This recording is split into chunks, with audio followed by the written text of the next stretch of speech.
How's it going, everybody?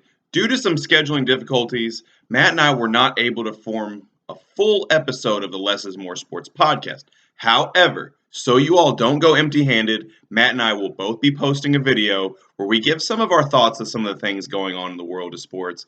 Don't worry, and once the postseason is over, we're going to give you a full rundown. So be sure to tune into the AFC and NFC championship games today. Vote on the social media pages. Let us know who you think is going to go to the Super Bowl. And without further ado, here's some of my thoughts within the world of sports. Number one, as some of you all who follow the social media pages know, I asked a simple question. Is it worse to miss the playoffs or to get bounced in the first round? Overwhelmingly, the majority of you all agreed, including myself, that it is worse to miss the playoffs than to get bounced in the first round. However, for whatever reason, we forget this logic when we evaluate players' legacies. I don't know why. Because we all agree it's worse to miss the playoffs than it is to get bounced in the first round.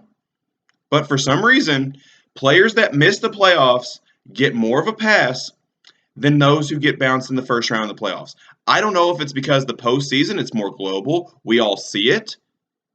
But it's so inconsistent and hypocritical, and I'm tired of it. And I'm looking at all of you all, especially it is the worst when we evaluate NFL quarterbacks. Stop it. It is obvious I would rather a quarterback get me to the playoffs than not get me to the playoffs. End of story. Number two, Louisville fans, I'm coming at you all. Did you all really think you are all going to sign Bruce Pearl? First of all, look at the shambles your basketball program is in right now after the aftermath of the Rick Pitino era. You realize how much baggage Bruce Pearl has? Do you realize that Auburn could very well go on probation right now, despite how good they are? And that's what you want? Did you all not learn your lesson? Come on now. Auburn also locked Bruce Pearl up for the next 8 years, so obviously they don't care.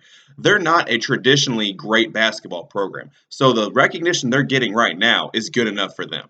So, but come on, guys, do better. You all have been there. You all have done that. You all should learn from your mistakes, but for whatever reason, you don't. And that is why I love Louisville fans so much.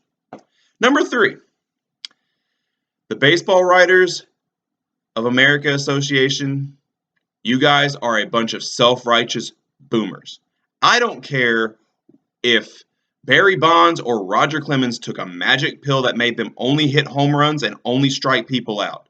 This is without question are Hall of Fame worthy players. They were the best players of their era, and they're within the best players of all time. You cannot look at baseball, think of the best players that have ever played, and not mention those names. And this goes for any of them that have any linkage to PEDs. Because I've never agreed with Stephen A. Smith any more than when he said, if you want to argue morality, there's 3 churches around Cooperstown. Exactly. Because at the end of the day, if you look at just strictly performance-based, you got to look at them.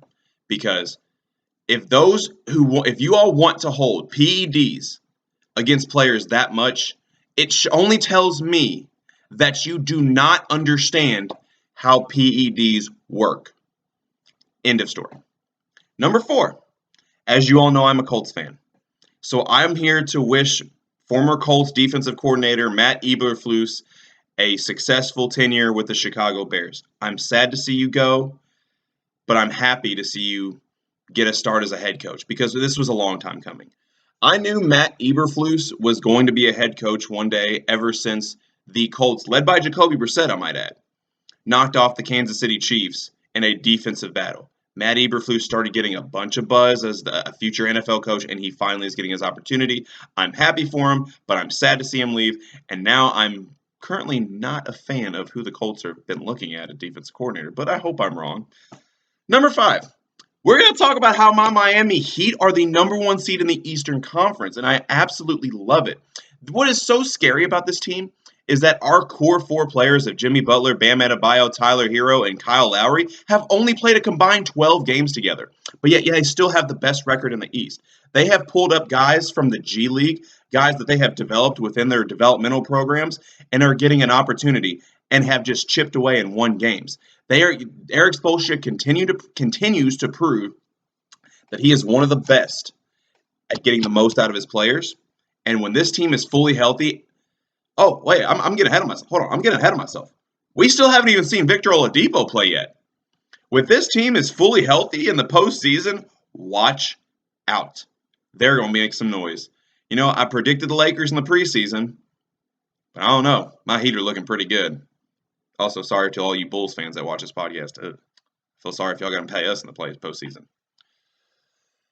From some some good news to some bad news, my number 6 thought, and Louisville fans, I know what you all were expecting. You all were expecting me to come on here and talk about how Duke beat you all on home and how, you all were going to give Duke their best shot after Chris Mack got bounced. No. Ever since Duke's 2-week layoff, this is not the same team that I watched play against Kentucky or against Gonzaga. I don't know what happened, but they just don't look as enthused. They don't play with the same energy. Wendell Moore doesn't even look like the same player. I have fear that this Duke team peaked in December. And why? And it was so apparent to me in the Louisville game because, yes, Louisville played great. They played out of their mind, very energized. Duke's going to get that everyone's best shot, especially in the Coach K farewell tour. I understand that.